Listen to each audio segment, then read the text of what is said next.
точно калибър. Убедена съм, че сестра ми е супер по-умна от мен и... да. Моля се спри да пишеш да се правиш на интересен, защото не си Не, просто ние всъщност сме доста умни, защото всяки интерес аз съм в медието, просто и много се дразниш и просто нямам начин да му кажа нещо гадно за това смисъл.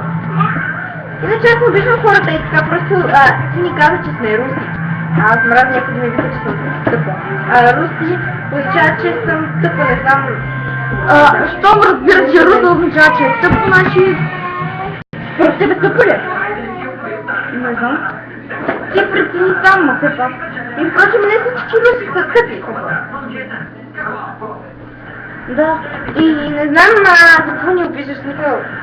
Ние не сме казали, че сме забавни, да ни кажеш, че не сме забавни.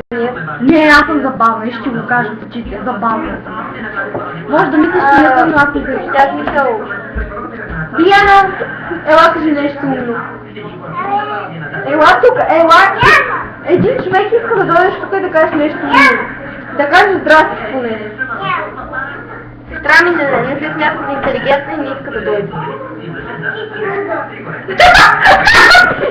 Детето каза, че си луда. Виждаш ли, това не е интелигентно да ме би по главата.